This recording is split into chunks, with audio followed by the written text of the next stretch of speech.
Face it, SpongeBob and Patrick, Squidward is just a really bad friend. Hi everyone, Keelan McKay writer Nathan here, and today I will be discussing the top 10 worst things done by Squidward Tentacles and why SpongeBob and Patrick should stop being friends with the guy. Starting with number 10. He sabotaged SpongeBob's dance audition.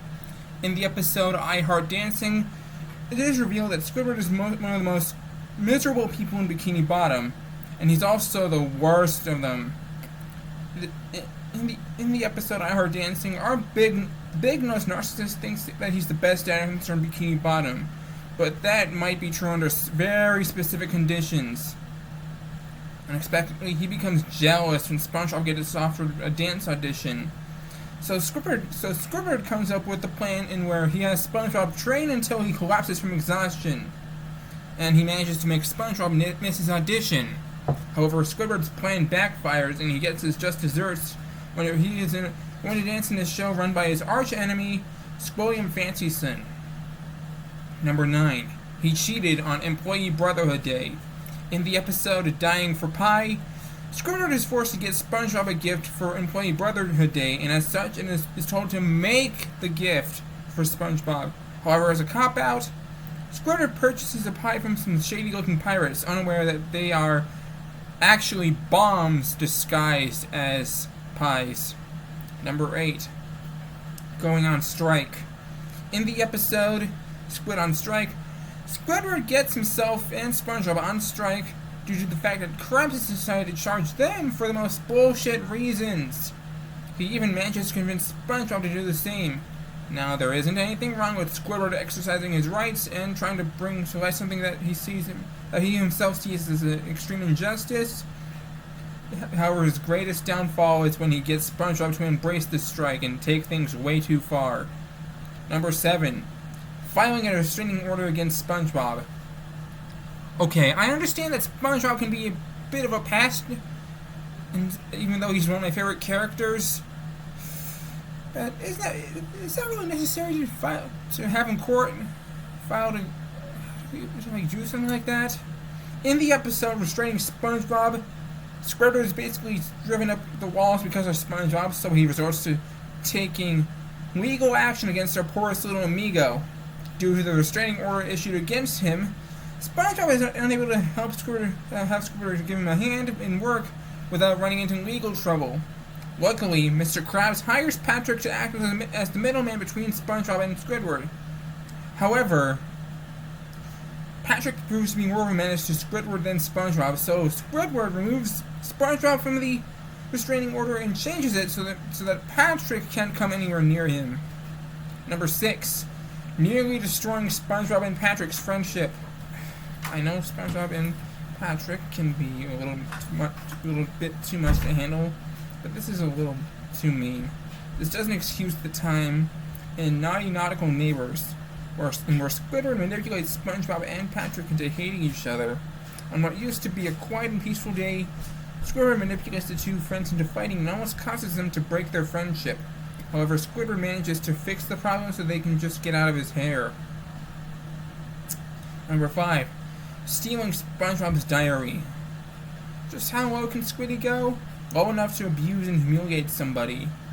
In the episode Little Yellow Book, Squidward gets his hands on SpongeBob's diary and reads all of SpongeBob's most embarrassing secrets out loud for everyone to hear. What makes this DVD super horrible is that Squidward shows zero remorse for his actions. Even when all of Bikini Bottom treat him like a pariah, and Squidward even has his house repossessed.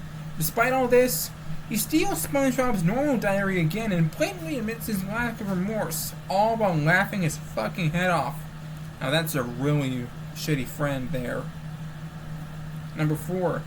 Taking advantage of SpongeBob's hospitality.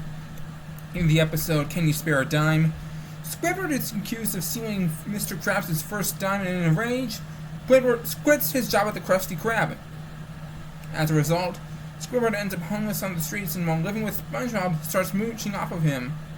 Normally, SpongeBob can be a really chill guy, until he's pushed past the brink from Squidward taking advantage of his hospitality. This is why nobody should have that douchebag Squidward as a friend. Number 3. Humiliating SpongeBob for loving his grandmother. Like SpongeBob says, there's nothing wrong with getting kisses from your grandmother. However, in the episode Grandma's Kisses, Squidward does not agree with that, and he, along with the majority of patrons at the Krusty Krab, ridicule SpongeBob for coming to work with a kiss mark on his forehead from his grandma. They all mock SpongeBob, even as the little square guy cries his poor little heart out. Kids, do not let this dumb adult get to you. It is perfectly fine to get love and affection from your grandmother. Number 2. Neglecting Gary. Why are SpongeBob and Patrick even friends with this big-nosed douchebag? In the episode I Was a Teenage Gary, SpongeBob and Patrick go to a jellyfishing convention for 3 whole days, leaving Gary in the care of Squidward. During this time, Squidward neglects to take care of Gary, leaving the poor snail sick as a dog. One of Squidward's worst traits is that he literally puts himself before others. Wow, what a fucking douche. He later gets his just desserts near the end of the episode. Squidward should basically be charged with animal neglect and abuse. Number 1. His April Fool's Day prank. In the episode Fools in April, Squidward, annoyed with SpongeBob's April Fool's Day gags and jokes, decides to pull a prank of his own. This prank of his being a Rube Goldberg-esque device that slings poor SpongeBob around like a ragdoll and lands him in a trash bin. SpongeBob runs away crying his poor little eyes out, and Squidward is seen as a humongous jerk by pretty much everybody.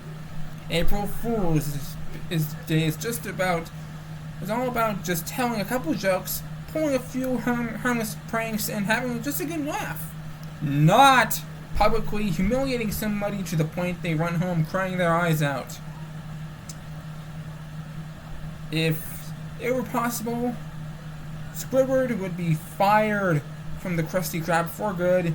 SpongeBob and Patrick would have to not only cut all ties with Squidward, but also file a restraining order against him, and Squidward would just have to move back to Tentacle Acres and stay there for good.